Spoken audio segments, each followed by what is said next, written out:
Hello, good morning mga boss. Ayan, for today's video, punta ako ngayon sa may market kasi yung nabili kong Xiaomi Note 13 nung August lang yun last year, August 10. Ayan, may nabili akong cellphone sa may Abenson. Ayan, wala pang 1 year.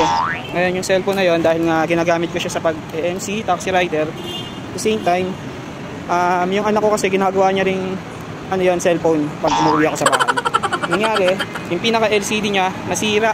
Kaya ito yung problema kasi nakadalawang sira na siya ng cellphone. Yung anak ko si Luca, tapos ako nakadalawang sira na rin ng cellphone. Kaya first time kong magta-try sa mga ganito service center. Bali ang service center nga pala ng Xiaomi, dito siya located sa may market. Yan, bali napaaga tayo ng dating. Ang expect ko kasi mga 10 AM pa yung open nito, pero marami ng tao dito eh. Ayan, kakalabas ko lang din ng booking, nakaisang rides lang tayo. Sakto SM Auroy nakuha kong booking, kaya sabi ko diretso ako ng market. Ayan, parang dito yung daan papuntang service center. Ayun, hindi pa nga open, nagliligpit pa sila. Sayang kasi yung cellphone na to kung hindi papaayos. Sa mga di nakakalam, dito po yung service center ng Xiaomi. Ayan, market.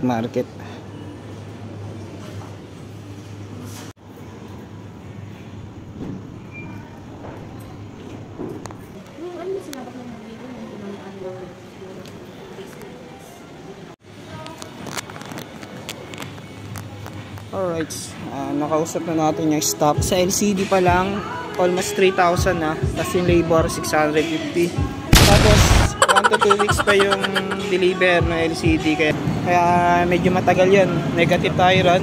Kasi yun, pangatlo, wala pang approval ni Mrs. Yun lang. Kaya mahirap kapag sariling decision lang yung gagawin natin. Mas maganda, consult muna natin para walang problema. Kaya bali nag-try lang din naman ako. Kasi para may comparison tayo. Kasi mag-check naman tayo sa iba, baka may mas mura. At least nalaman natin kung ano yung sira, saka ano yung possible na pwedeng gawin nila sa pag-repair. So ngayon okay naman. Siguro out na ako dito sa market. May pasok pa kasi ako 11:30. Dadaan pa tayo ng clinic mamaya, kaya good luck. Hanggang dito na lang, papaalam na ako sa inyo. Nakabayad na rin tayo, kaya exit na tayo ng parking. May market. Bago ka maka-exit ng parking, iba yung line or iba yung lugar. Iba yung pwesto ng counter nila bago ka maka-exit. Huwag nyo kakalimutan muna magbayad doon, malapit sa may parang sa tindahan doon sa gitna. Andun yung bayaran. Kasi pag di kayo nakabayad ng ganito, kahit anong insert nyo ng card nyo, hindi kayo makakalabas. Kaya lang, tip lang kasi parang last time nangyari sa akin dito. Gusto ko na lumabas, tinry kong i-insert yung card, hindi ako pinalabas. Ayaw gumana ng card kasi hindi pa ako bayad. Pero this time okay na, all good sa tayo. Alright, bye.